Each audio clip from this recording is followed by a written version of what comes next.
Bollywood hero Saif Ali Khan ఇంట్లో చోటు చేసుకున్న పరిణామాలపై పోలీసులు దర్యాప్తును ముమ్మరం చేశారు. తాజాగా సైఫ్ ఇంటికి సంబంధించిన సీసీటీవీ ఫుటేజ్ను విడుదల చేశారు. అందులో నిందితుడిని గుర్తించారు. సంబంధిత వీడియోలో నిందితుడు మెట్లు దిగుతూ కనిపించాడు. ఆ విజువల్స్ నెట్టింట వైరల్ అవుతున్నాయి. తెల్లవారుజామున 2:33 నిందితుడు మెట్లు దిగి వెళ్తున్నట్లుగా ఈ ఫుటేజ్లో ఉంది. బ్యాగ్ తగిలించుకుని స్కార్ఫ్ భుజంపై వేసుకుని కనిపించాడు. ఫైర్ యాక్సిడెంట్ టైంలో వాడే మెట్ల మార్గంలో నిందితుడు సైఫ్ ఇంట్లోకి ప్రవేశించాడని, అతడు దొంగతనం కోసమే వచ్చినట్లు భావిస్తున్నామని స్థానిక డీసీపీ దీక్షిత్ గేడం ఇప్పటికే తెలిపారు. సైఫ్ అలీ ఖాన్ పై జరిగిన దాడి కేసులో పోలీసులు అనేకమైన ఆసక్తికర విషయాలు వెల్లడించారు.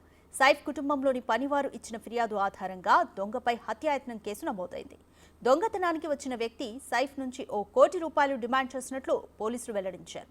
సైఫ్ పని మనిషిని ప్రశ్నించిన పోలీసులు అనేక విషయాలు తెలుసుకున్నారు. సైఫ్ ఇంట్లో దొంగతనానికి ప్రయత్నించిన దుండగుడు ₹1 కోటి డిమాండ్ చేశాడని, సైఫ్ నిరాకరించడంతో దాడికి పాల్పడ్డాడని సైఫ్ పని మనిషి వెల్లడించినట్లు ముంబై పోలీసులు తెలిపారు.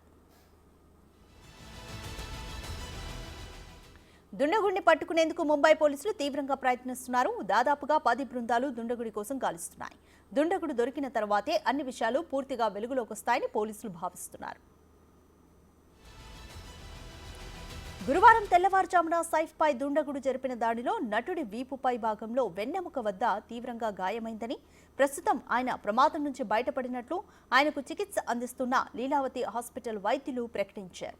శస్త్రచికిత్స చేసి 2.5 అంగుళాల కత్తి ముక్కను అక్కడి నుంచి తొలగించారు. దీంతో పాటు వెన్నుపూసలో ద్రవాలు లీక్ కాకుండా సరిచేశారు. ఎడమ చేయి మెడ వద్ద చోటు చేసుకున్న గాయానికి ప్లాస్టిక్ సర్జరీ బృందం చికిత్స చేసింది. అనంతరం ఐసీయూకు తరలించారు. సైఫ్ ప్రస్తుతం ఐసీయూలో కోలుకుంటున్నారు. మరోవైపు దాడి జరిగిన సమయంలో కరీనా కపూర్ తన సోదరి ఇంట్లో ఉన్నట్లు తెలుస్తోంది.